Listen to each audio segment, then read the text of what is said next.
Assalamualaikum warahmatullahi wabarakatuh. Ahlan wa sahlan sahabat Quran dimanapun berada. Kembali lagi bersama kami di UV Channel Belajar Al-Quran. Pada kesempatan kali ini kita akan belajar mengenai hukum nun sukun dan tanwin. Semoga dalam video ini akan membantu teman-teman belajar memahami nun sukun dan tanwin cukup dalam satu halaman saja. Yang perlu kita ketahui teman-teman sekalian, nun sukun dan tanwin. Apa yang dimaksud dengan nun sukun dan tanwin? Nun sukun berarti dia nun yang dia berharokat sukun atau nun yang tidak berharokat. Itu sama dengan tanwin, yaitu an, in, un. Kita contohkan, misalkan ada lafal kitaban. Kitaban. Ini semisal dengan lafal ketika kita tambahkan dengan nun. Kitaban. Bunyinya pun sama. Sehingga kita bisa menyimpulkan bahwasanya nun yang disukunkan itu sama dengan adanya tanwin. Jadi kita namakan, sehingga tanwin ini bisa kita definisikan yaitu nun sukun yang dibunyikan tapi tidak dilafatkan. Dan dia ditulis dengan seperti ini dengan bentuk tanwin. Tanwin sendiri berarti terbagi menjadi 3 kondisi, yaitu garis 2 atas kita namakan dengan fathatain. Garis atas yaitu fathatain, yaitu 2 fathah. Garis bawah kita namakan dengan kasrotain, adanya 2 kasroh. Terus kita kasih yang terakhir dhammah, yaitu dhammatain, artinya 2 dhammah. Maka pada kesempatan kali ini kita akan berbicara tentang hal ini yang berkenaan dengan nun sukun dan tanwin. Terkait hukum nun sukun dan tanwin sendiri itu ada 4 macam. Ya, ada 4 macam secara garis umumnya yang kita dapatkan di dalam matan Tuhfatul Atfal. Dalam matan Tuhfah dikatakan oleh Imam Asy-Syaikh Al-Jamzuri ya, lin nuni intaskun walit tanwini arba'u ahkamin fakhud tabyini. Jadi untuk nun sukun dan tanwin itu ada 4 macam. Ada 4 hukum. Ada arba'u ahkam, ada 4 hukum. 4 hukum. Hukum yang pertama kita namakan dengan izhar halqi. Apa itu izhar halqi? Yuk kita bersama-sama belajar. Izhar. Kata izhar seperti ini tulisannya. Berawal dari kata azharo.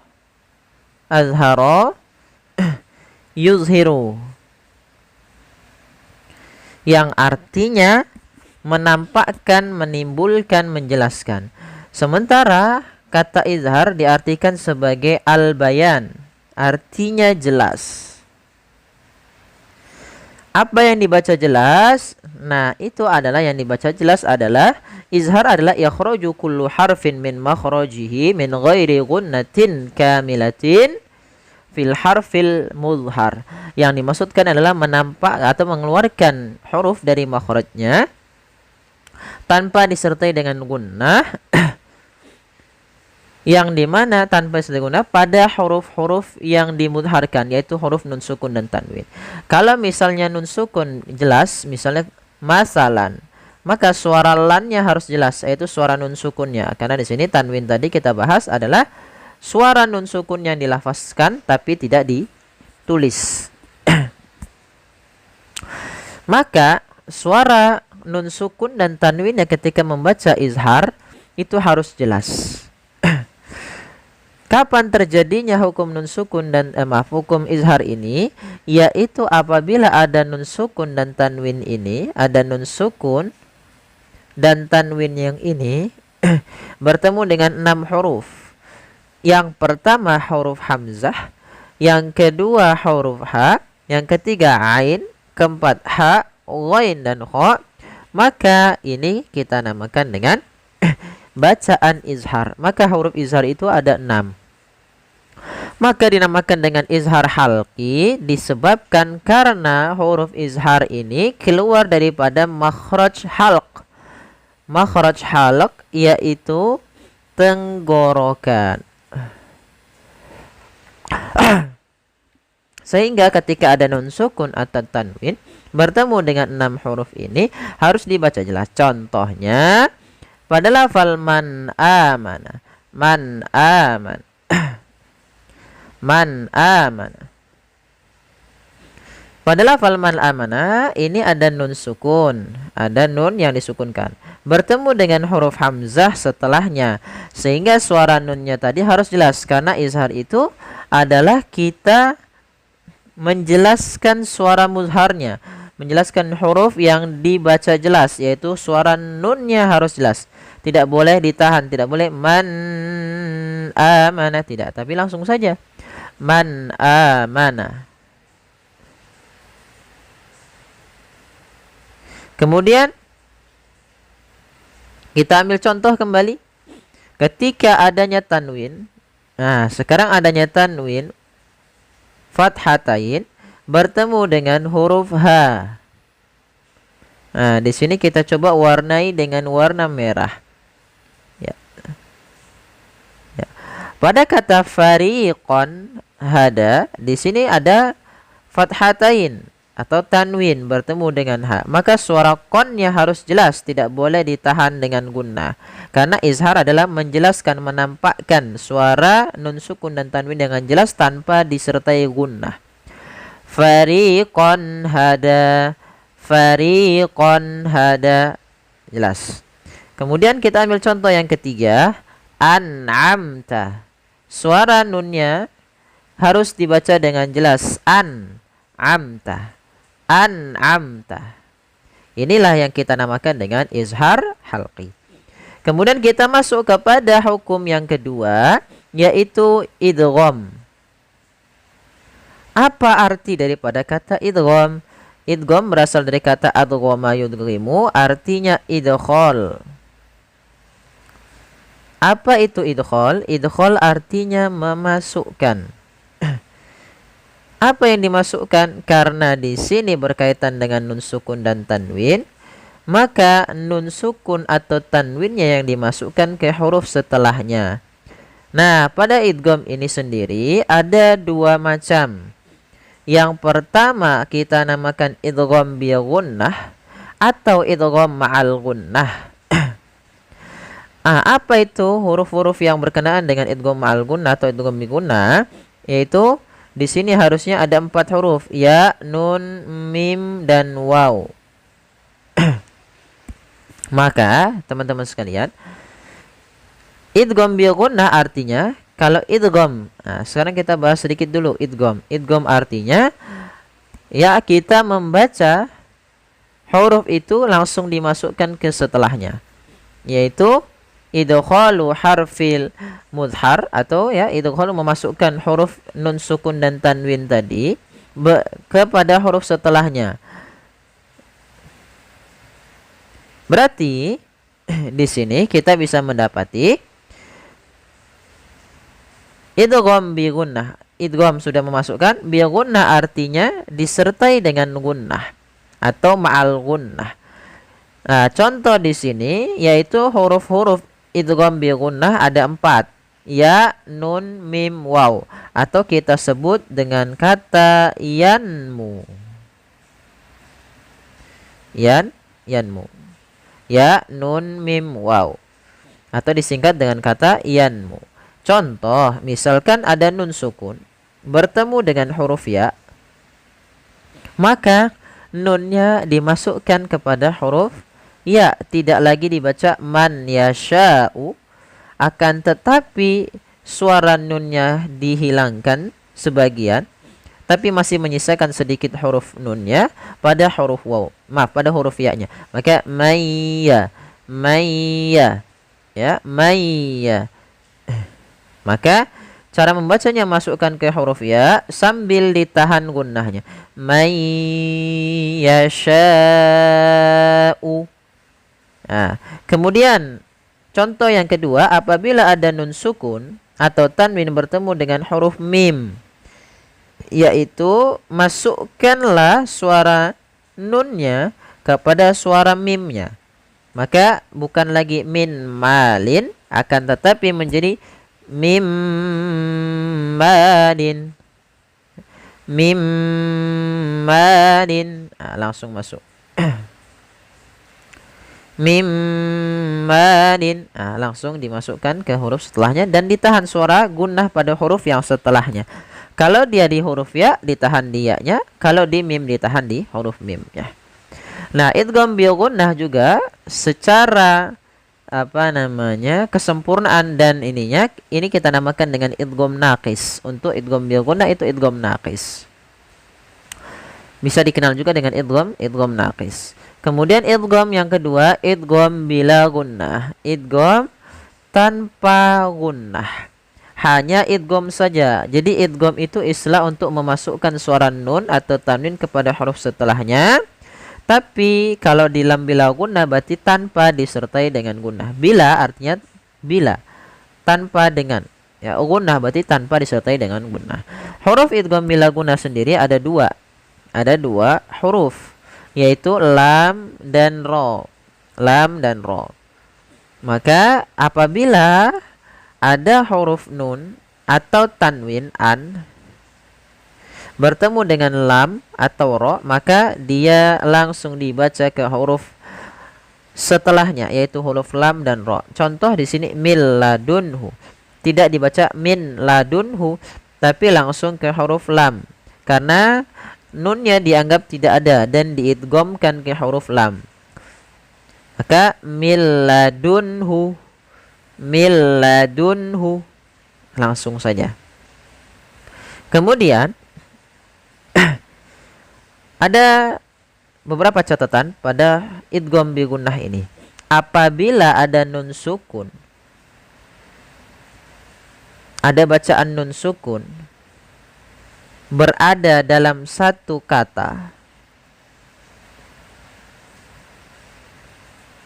yang dikhususkan, ada 4 kata yang dikhususkan, maka ini nanti bukan lagi dibaca dengan izhar. Maka di sini ada pengecualian, ya, pengecualian pada 4 kata, yang salah satunya adalah kata dunya.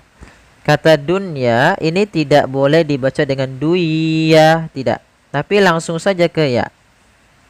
Maka sebagaimana yang disampaikan oleh Imam Jamzuri dalam matan tuhfahnya, wal idghamu lakinnaha qismani qismun yudghama fihi bi gunnatin biyan mu'ilima illa idza kana bi kilmatin fala tudghim kadunya summa sinwanin tala. Yaitu ada beberapa kata yang memang itu menjadi pengecualian, tidak dibaca dengan bacaan idgham, yaitu seperti lafal kata dunya. Seperti lafal kata dunya yang ini khusus untuk pada lafal isim di dalam bahasa Arab. Bila kata itu tersebut dalam bahasa isim dalam satu kata, maka tidak dibaca. Ya, tidak dibaca. Contoh dunya, ini tidak dibaca dengan idgham, tapi melainkan ini kita namakan dengan bacaan izhar mutlak. Maka apabila ada nun sukun terdapat dalam satu kata, maka ia tidak dibaca dengan bacaan idgham. Akan tapi kita membaca dengan bacaan izhar mutlak, yaitu suara nunnya harus dibaca dengan jelas. Kemudian yang ketiga yaitu ikhfa hakiki. Ikhfa hakiki. Apa itu ikhfa?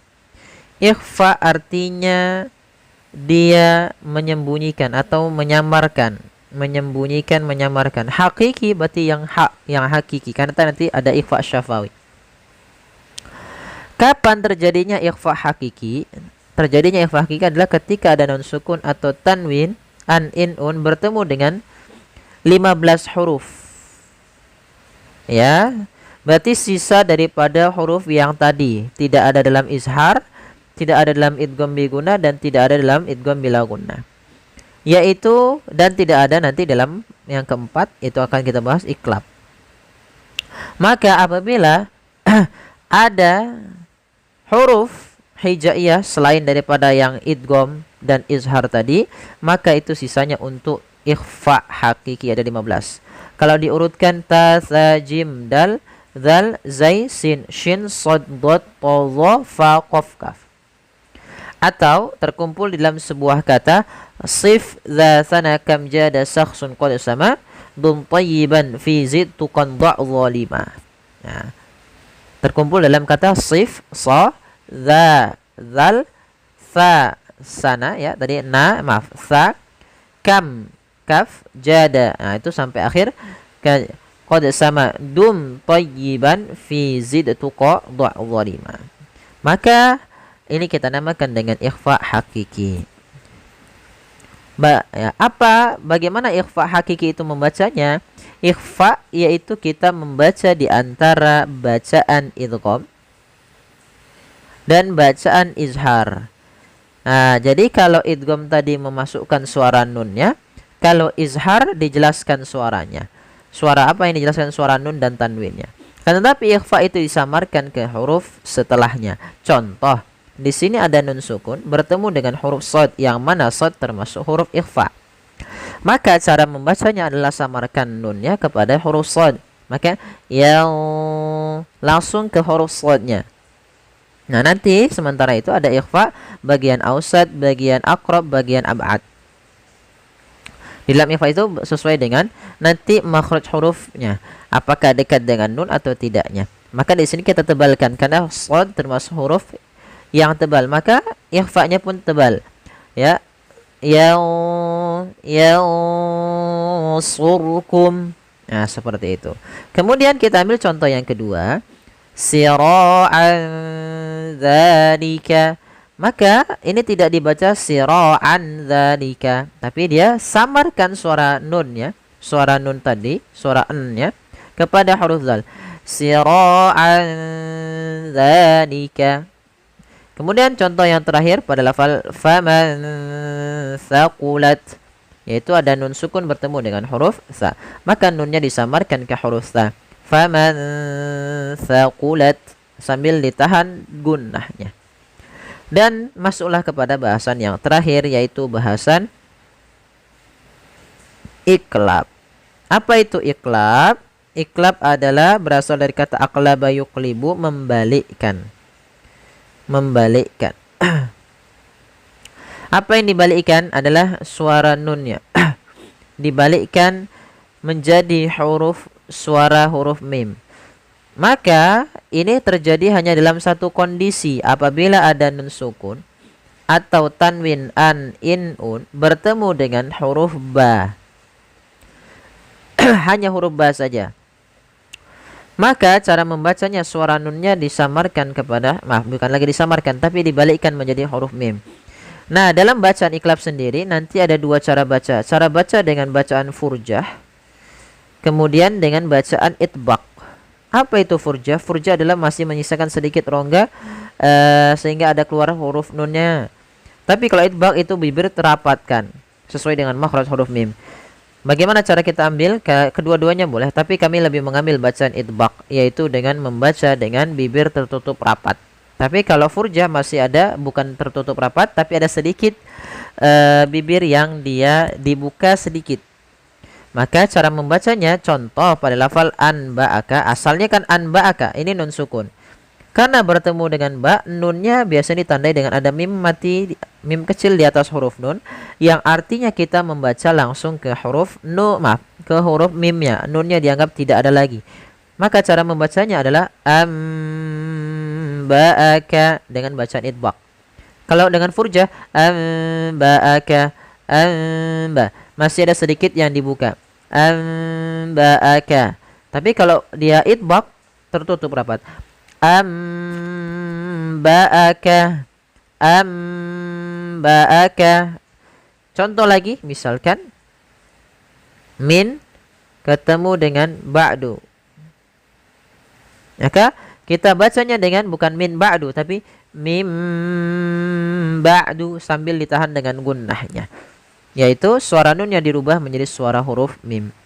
Jadi iqlab itu merubah suara huruf nun menjadi suara huruf mim. Baik, ya, semoga bermanfaat. Jazakumullahu khairan. Semoga ini dapat membantu teman-teman mempelajari hukum nun sukun dan tanwin dengan mudah dalam satu halaman. Jazakumullahu khairan. Kurang lebihnya mohon maaf. Wabillahi taufiq wal hidayah. Wassalamualaikum warahmatullahi wabarakatuh.